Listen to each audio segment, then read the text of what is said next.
આજનો ઓડિયો પરમપિતા પરમાત્માને શરણે સમર્પિત કરું છું. આપ સૌની શુભેચ્છા અમારા પર બની રહે તેવી અભ્યર્થના સહ. જય શ્રીમદ નારાયણ. શ્રીમદ ભગવદ્ ગીતા અધ્યાય 11 વિશ્વરૂપ દર્શન શ્લોક 3-5.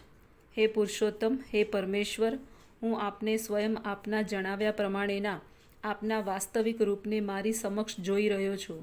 તેમ છતાં આપ આ દ્રશ્ય જગતમાં કેવી રીતે પ્રવેશ્યા છો એ જોવાની મારી ઈચ્છા છે. આપના એ સ્વરૂપના હું દર્શન કરવા ઈચ્છું છું. ભગવાને કહ્યું કે તેમણે શ્વાસ સ્વરૂપે બ્રહ્માંડમાં પ્રવેશ કર્યો, તેથી આ દ્રશ્ય જગતનું નિર્માણ થયું છે અને તે પ્રવર્તમાન છે.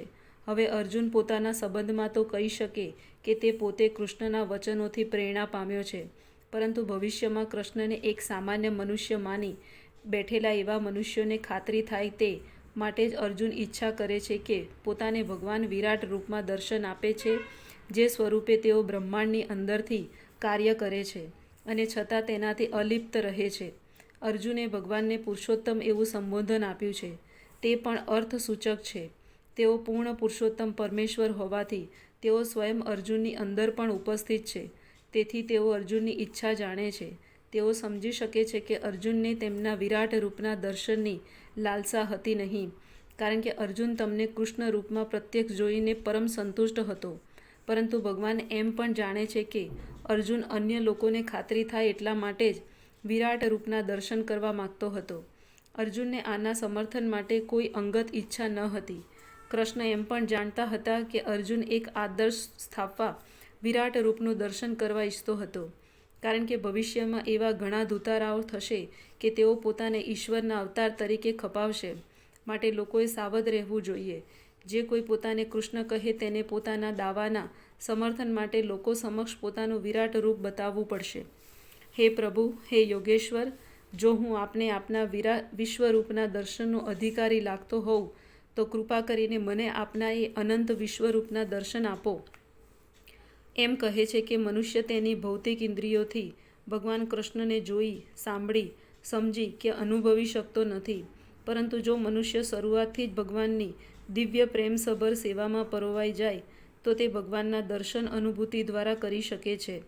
દરેક જીવ કેવળ આધ્યાત્મિક સ્ફુલિંગ છે, તેથી પરમેશ્વરને જોવાનું કે સમજવાનું શક્ય નથી.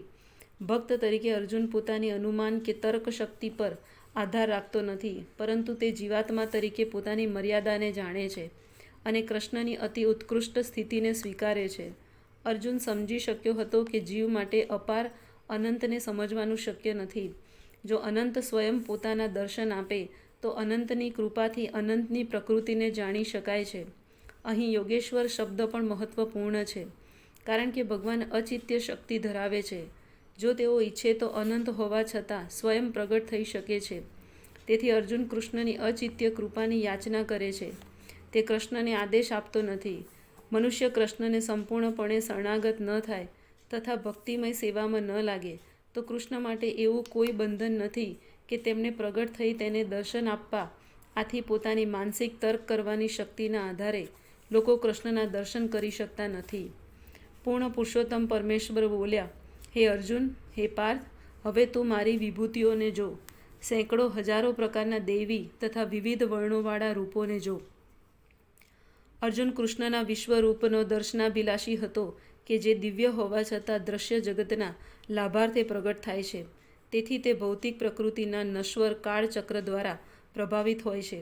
જેવી રીતે ભૌતિક પ્રકૃતિ પ્રગટ અપ્રગટ હોય છે, તેવી રીતે કૃષ્ણનું આ વિશ્વરૂપ પ્રગટ તથા અપ્રગટ રહે છે. તે કૃષ્ણના અન્ય રૂપોની જેમ વૈકુંઠમાં નિત્ય રહેતું નથી. ભક્તને લાગે વળગે છે ત્યાં સુધી તે વિશ્વરૂપ જોવા માટે ઉત્સુક હોતો નથી. પરંતુ અર્જુનને કૃષ્ણના આ જ રૂપમાં દર્શન કરવાની ઈચ્છા હતી.